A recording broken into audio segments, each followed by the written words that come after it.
सबसे पहले तो मैं एक डॉक्टर होने के नाते आगरा में आपका हार्दिक स्वागत करती हूँ कि इतना ज्ञान है आपको कि आपने सभी धर्मों की किताबों का अध्ययन किया।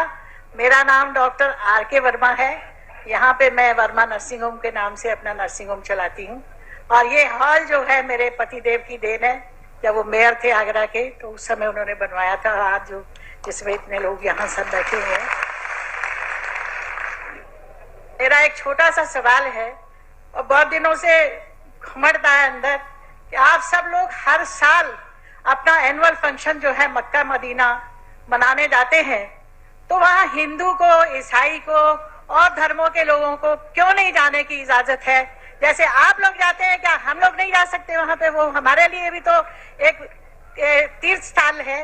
जब आप हिंदू मुसलमान में कोई फर्क नहीं समझते तो फिर वहाँ जाना हमारे लिए प्रोहिबिटेड नहीं होना चाहिए।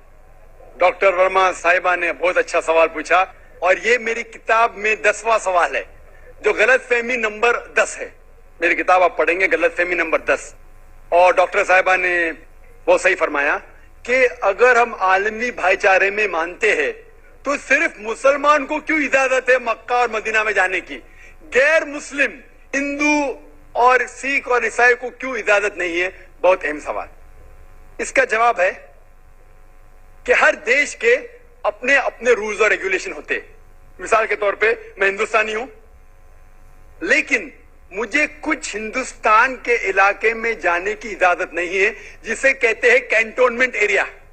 सिर्फ मिलिट्री के लोग, सिर्फ वो लोग जो देश की हिफाजत में लगे हुए हैं, वो लोग वो कैंटोनमेंट एरिया में जा सकते।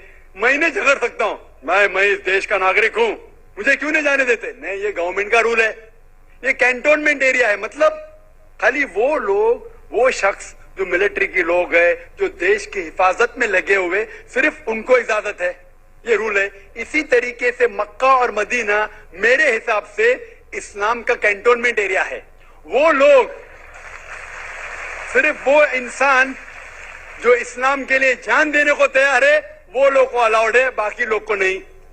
हम मानते हैं कि सब इंसान हमारे भाई है, भाईचारा के अंदर वो इंसानी भाई है, उसका हम एतराज नहीं करते, लेकिन सिर्फ वो भाई लोग अलाउड है जो इस्लाम के लिए जान देने को तैयार है। और एक इसका जवाब है कि जब भी आप कोई मुल्क में जाते हैं उसके लिए आपको वीजा लेने पड़ता है, वीजा। और सबसे डिफिकल्ट है अमेरिका का वीजा, खुसूसन 11 सितंबर के बाद। 50 सवाल पूछते। जब मैं सिंगापुर में पहली बार गया था, वहां इमिग्रेशन फॉर्म पे लिखा था कि डेथ टू ड्रग ट्रैफिकर्स, जो भी ड्रग से पकड़ा गया उसे सजाए मौत। अगर मुझे सिंगापुर में जाना है तो मुझे यह तस्लीम करना पड़ेगा कि अगर मेरे पास ड्रग्स है तो मुझे सजाए मौत होगी। मैंने कहता सजाए मौत, इतना खतरनाक सजा, नहीं मानते तो सिंगापुर में आना ममनू। तो आप अगर सिंगापुर का वीजा लेते, आप तस्लीम करने पड़ेगा कि ड्रग वाले को सजाए मौत। इसी तरीके से मक्का और मदीना जाने का वीजा है। आप सिर्फ अपने जबान से कहो ला इलाहा इल्लल्लाह मोहम्मद रसूलुल्लाह।